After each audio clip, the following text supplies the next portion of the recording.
রবীন্দ্রনাথ তার ৭০তম জন্মোৎসবের অভিভাষণে জানালেন, জীবনের দীর্ঘ চক্রপথ প্রদক্ষিণ করতে করতে বিদায়কালে আজ যখন সেই চক্রকে সমগ্র রূপে দেখতে পেলাম, তখন একটা কথা বুঝতে পেরেছি যে একটিমাত্র পরিচয় আমার আছে, সে আর কিছুই নয়, আমি কবি মাত্র। আমার চিত্ত নানা কর্ম উপলক্ষে ক্ষণে ক্ষণে নানা জনের গোচর হয়েছে, তাতে আমার পরিচয়ের সমগ্রতা নেই। রবীন্দ্রনাথ এতদিন প্রকৃতি ও মানুষের বিচিত্র রসভোগ করেছেন, সারা জীবন গান গেয়েছেন তার। তবু ভিন্ন রসের সন্ধানে এবার শুরু করলেন নতুন পথে যাত্রা। হয়তো রসের চরম উপভোগ হয়ে গেছে বলেই এবার হলো ভোগ পথ ও পাথেও ভিন্ন। কবিকে এর জন্য প্রস্তুত হতে দেখি চৈতালি কথা কাহিনী ও কল্পনায়। এই খনিকাতেই কবি প্রথম কথ্য বাংলা ভাষার ব্যবহার করেন এবং ভাব প্রকাশের আশ্চর্য ক্ষমতাও তিনি প্রমাণ করেন। এই ভাষা যেন তীরের মতো বুকে এসে বেঁধে। আবার এই ভাষা লঘু কৌতুক ও সহজ ভাব প্রকাশেরও উপযুক্ত বাহন। কথ্য ভাষার প্রয়োগ এরপর তিনি বহু গ্রন্থে করেছেন। বলা বাহুল্য, নৃত্য দোদুলতা ছন্দ, সরল কথ্য ভাষা, সহজ সত্য প্রকাশ এবং অনায়াস অলঙ্কার প্রয়োগে খনিকা বাংলা গীতিকাব্যে এক অভিনব স্থান অধিকার করেছে। ১৩০৭ সালে রচিত খনিকা রবীন্দ্রনাথের তাই অন্যতম শ্রেষ্ঠ কাব্যগ্রন্থ।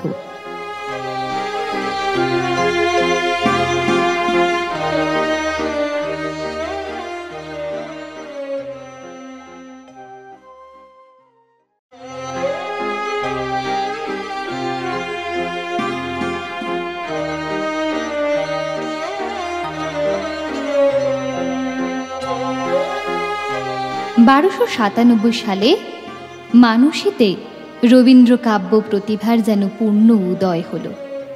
সন্ধ্যা সঙ্গীত থেকে করিও কোমল পর্যন্ত কাব্যে উচ্ছ্বাস ও আবেগেরই প্রাবল্য বেশি।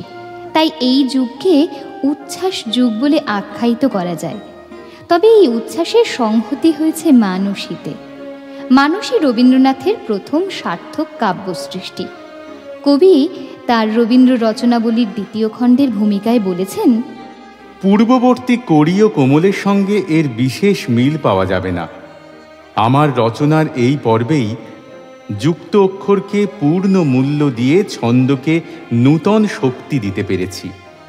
মানুষীতে ছন্দের নানা খেয়াল দেখা দিতে আরম্ভ করেছে। কবির সঙ্গে একজন শিল্পী এসে যোগ দিল। তরুণ রবীন্দ্রনাথের চোখে নারীর অনুপম সৌন্দর্যে আর প্রেমের জয়গানে করিও কোমল মুখর। মানুষীতে সেই প্রেম ছন্দে ও রূপে উৎসারিত। কবির মানুষ প্রিয়ার প্রতি প্রেম নিবেদন এবং তার সঙ্গে বিচিত্র লীলাই মানুষের বিষয়বস্তু। কামনার সংকীর্ণতাকে অতিক্রম করে অপার্থিব ভাবস্তরে উন্নীত করবার বেদনাময় ব্যাকুলতাই মানুষের মূল উপজীব্য। মানুষীতে ৪ ধরনের ভাবধারার কবিতা আছে। প্রথমত প্রেম, দ্বিতীয়ত দেশের অবস্থা সম্পর্কে কবির মনোভাব, তৃতীয়ত বিরুদ্ধ সমালোচনায় কবির মনের বেদনা এবং শেষে প্রকৃতি বিষয়ক।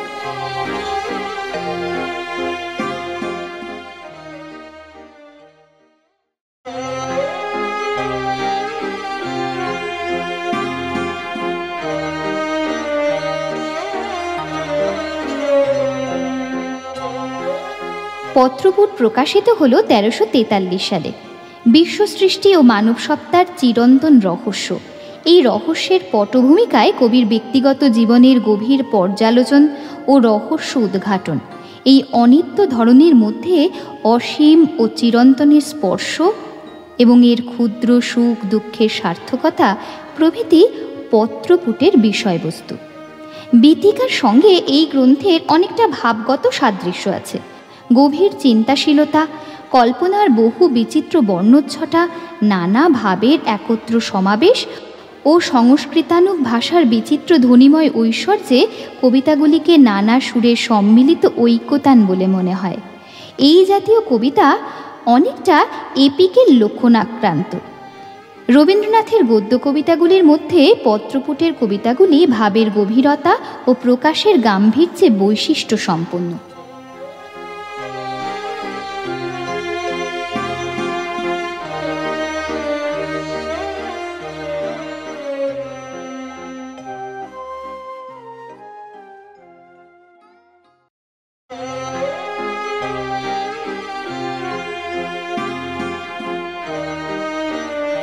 শেষ লেখা হল কবির শেষ রচিত কাব্যগ্রন্থ, যে কাব্যগ্রন্থটি প্রকাশিত হয় ১৩৪৮ সালের ভাদ্র মাসে, কবির মহাপ্রয়াণের পর। প্রান্তিক থেকে আরম্ভ করে রোগশয্যায় আরোগ্য, জন্মদিনের মধ্যে যে জীবন মৃত্যুর অনুভূতি ধরা পড়েছে, শেষ লেখায় পেল তা চরম রূপ। এ সময় কবির কবিতা সংক্ষিপ্ত, সরল, নিরাভরণ, নিঃসংশয়, দৃঢ় অথচ শক্তিশালী। কাব্য রচনার বদলে কবি শুধুই দিলেন তাঁর অনুভূতিগুলিকে ভাষায় রূপ। এখন রবীন্দ্রনাথ কোনো কবি নন, তিনি ঋষি, যুগ কালের উত্তীর্ণ যাঁর অনুভূতি।